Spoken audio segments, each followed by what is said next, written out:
प्रणाम। इस संसार में सर्वगुण संपन्न यदि कोई हैं तो वो है भगवान श्री कृष्ण। मनुष्य संपूर्ण नहीं हो सकता, हाँ वो पूर्ण जरूर हो सकता है अगर वो ये 16 बातें समझ लें तो उसका पूर्ण विकास संभव हो सकता है। पहला, आत्मबल। अपना आत्मबल विकसित करने के लिए ओमकार का जाप अवश्य करें। दूसरा, दृढ़ संकल्प। कोई भी निर्णय लें तो पहले तीसरे नेत्र पर भ्रूमध्य के आज्ञा चक्र पर ध्यान करें, फिर निर्णय लें। और एक बार कोई भी छोटे मोटे काम का संकल्प करें तो उसमें लगे रहें।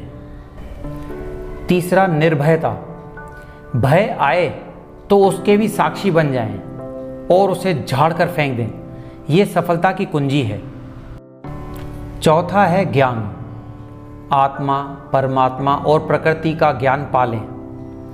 ये शरीर क्षेत्र है और आत्मा क्षेत्रज्ञ। इस शरीर रूपी खेत के द्वारा हम कर्म करते हैं अर्थात बीज बोते हैं और फिर उनके फल मिलते हैं। तो हम क्षेत्रज्ञ हैं, शरीर को और कर्मों को जानने वाले हैं।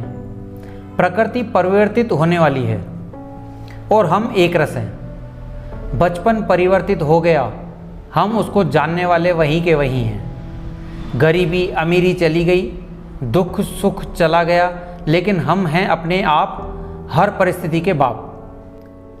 ऐसा दृढ़ विचार करने से, ज्ञान का आश्रय लेने से आत्मनिर्भय और निशंक होने लगेंगे। पांचवा है नित्य योग। नित्य योग अर्थात आप भगवान से थोड़ा शांत होइए और भगवान नित्य है, आत्मा नित्य है और शरीर मरने के बाद भी मेरा आत्मा रहता है, इस प्रकार नित्य योग की स्मृति करें। छठा है ईश्वर चिंतन। सत्य स्वरूप ईश्वर का लगातार निरंतर चिंतन करते रहें, यही मोक्ष का साधन है। सातवां, श्रद्धा।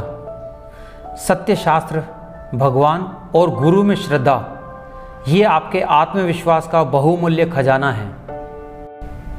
आठवां है ईश्वरीय विश्वास। ईश्वर में विश्वास रखें। जो हुआ अच्छा हुआ, जो हो रहा है अच्छा है और जो होगा वो भी अच्छा ही होगा। भले हमें अभी इस समय बुरा लगता है, विघ्न बाधा मुसीबत और कठिनाइयाँ आती है तो विष की तरह लगती है, लेकिन भीतर अमृत संजोए हुए होती है। इसलिए कोई भी परिस्थिति आ जाए तो समझ लेना ये हमारी भलाई के लिए आई है। आंधी तूफान आया है तो फिर शुद्ध वातावरण भी आएगा, इसलिए सदैव ईश्वर की शरण में रहें। नौवां है सद आचरण। मनुष्य को सदैव सरल आचरण करना चाहिए। वचन देकर मुकर जाना, झूठ कपट करना, चुगली करना आदि दुराचरण से अपने आप को सदैव बचाते रहना चाहिए। और 10वां है संयम। पति पत्नी के व्यवहार में, खाने पीने में संयम रखें। इससे मनोबल, बुद्धिबल और आत्मबल का विकास होता है। 11वां सबसे अहम है अहिंसा। अपने मन, वचन, वाणी, बुद्धि के द्वारा किसी को चोट न पहुंचाएं। शरीर के द्वारा जीव जंतुओं की हत्या ना करें, हिंसा ना करें। जियो और जीने दो की प्रकृति पर चलें। 12वां है उचित व्यवहार। अपने से श्रेष्ठ पुरुषों का आदर से संग करें।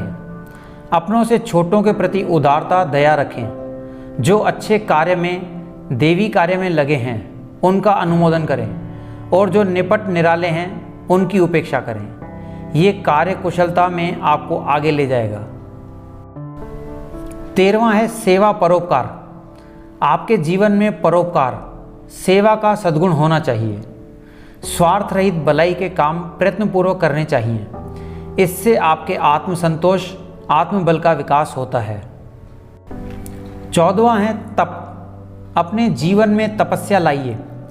कठिनाइयाँ सहकर भी भजन, सेवा, धर्म, कर्म आदि में लगना चाहिए। 15वां है सत्य की खोज, यानी सत्य का पक्ष लेना। कहीं भी कोई भी बात हो तो आप हमेशा सत्य, न्याय का पक्ष लीजिए। अपने वाले की तरफ ज़्यादा झुकाव और पराये वाले के प्रति क्रूरता करके आप अपनी आत्मशक्ति का गला मत घोटिए। अपने वाले के प्रति न्याय और दूसरे के प्रति उदारता जरूर रखें, यही मनुष्य का धर्म और कर्म है। और 16वां और अंतिम है प्रेम व मधुर स्वभाव। सबसे प्रेम और मधुर स्वभाव से पेश आइए, यही मनुष्य का सबसे बड़ा धर्म है। इसी से ही आपकी मान प्रतिष्ठा संसार में बढ़ेगी और आप यश को प्राप्त होंगे। दोस्तों, ये 16 बातें लौकिक उन्नति, आदि दैविक उन्नति और आध्यात्मिक अर्थात आत्मिक उन्नति आदि सभी उन्नतियों की कुंजियां हैं।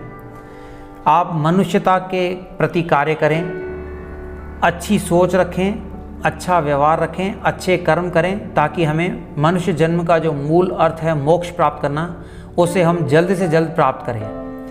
आप सदैव खुश रहें, प्रसन्न रहें और मनुष्य बनें, अच्छे इंसान बनकर जीवन जिएं, लोगों के लिए मान प्रतिष्ठा का अवतार बने। ऐसी हमारी प्रार्थना ईश्वर से है। जय हिंद, जय भोलेनाथ।